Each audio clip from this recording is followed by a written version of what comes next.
o 23. Quando eles se aproximaram dos outros discípulos, viram numerosa multidão ao redor deles, e os escribas discutiram com eles, e logo toda a multidão, ao ver Jesus, ficou surpresa, e correndo até ele, o saudava. Jesus então perguntou: o que é que vocês estão discutindo com eles? E um do meio da multidão respondeu: Mestre, eu trouxe até o Senhor meu filho, que está possuído por um espírito mudo, e este sempre que se aposta dele lança por terra, e ele espuma, anjos, dentes e vai desfiando. Pedi aos seus discípulos que o expulsassem, mas eles não puderam. Então Jesus clamou: ó geração incrédula, até quando estarei com vocês? Até quando terei de suportá-los? Tragam o menino até aqui. E eles trouxeram. E quando ele viu Jesus, o Espírito imediatamente agitou o menino com violência. E caindo ele por terra, revolvia-se, espumando. E Jesus perguntou ao pai do menino: há quanto tempo isto está acontecendo com ele? O pai respondeu: desde a infância. É um ponto que eu quero chegar aqui. Desde a infância. E muitas vezes o tem lançado no fogo e na água para matar. Mas se o Senhor pode fazer alguma coisa, tenha compaixão de nós e nos ajude. É a palavra do Pai. Aleluia, Jesus. E o versículo 23, ao que Jesus respondeu: se o Senhor pode,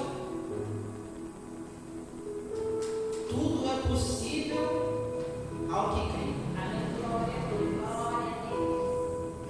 E imediatamente o pai do menino exclamou: eu creio, ajude-me na minha falta de fé.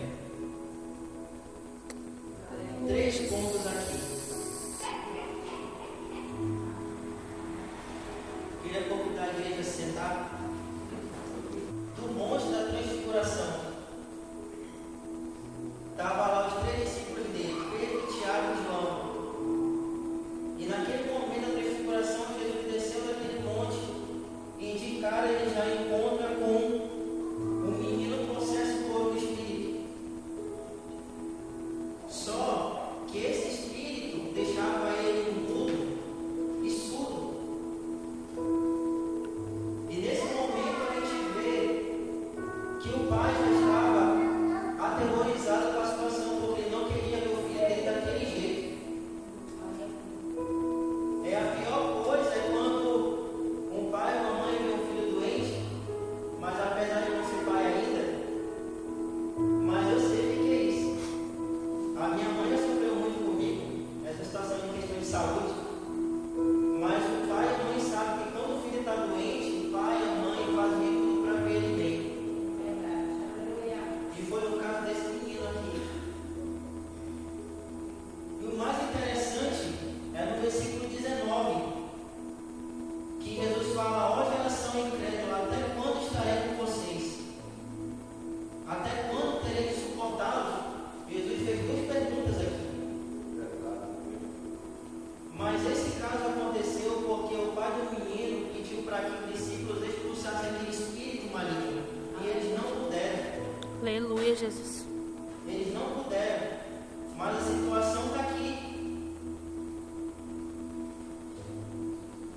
E no versículo 19 ele fala: até quando terei de suportá-los? Os discípulos aqui já estavam confiantes.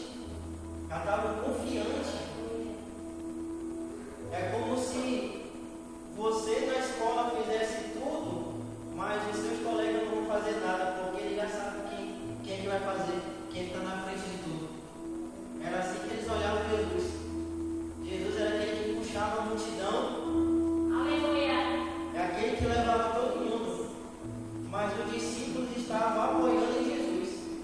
Glória a Deus, Senhor. E nesse caso é isso que ele fala aqui. Até quando eu vou estar com vocês? Já estava vendo há 3 anos que Jesus estava caminhando com eles. Os discípulos estavam vendo, estavam aprendendo com Jesus. Mas a questão é, quando chega nesse momento, vocês ainda me decepcionam? Será que vocês não são capazes de fazer uma coisa só? E Jesus, no versículo seguinte, ele fala, no 21, Jesus perguntou ao pai do menino: há quanto tempo isto está acontecendo com ele? O pai respondeu: desde a infância. Nós somos atacados desde a infância, meus irmãos.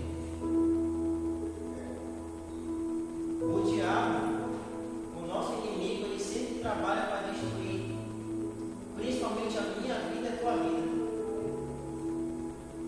Agora, puxa na memória de vocês, no momento da sua infância, quantas vezes o diabo não quis te matar? Quantas vezes o inimigo tentou te paralisar? Tentou colocar uma enfermidade na tua vida que quase custou a tua vida? Ele trabalhou na vida desse menino desde a infância. É complicado pensar nisso, porque o pai não sabia o que era. Na Bíblia fala, em outras traduções, fala que era um menino lunático. Não sei se na sua Bíblia está escrito assim. Um menino lunático, ou talvez um menino epilético. Até porque naquele momento não existia essa palavra epilepsia. Mas aqui fala que ele se batia, se jogava no fogo, se jogava na água, rangia os dentes, saía espuma pela boca. Mas o detalhe, como eu falei agora há pouco, que esse menino, ele não era só surdo, mas ele também era mudo, ele não falava. Era um espírito que paralisava os tímpanos dele e as cordas vocais. Agora imagina a dor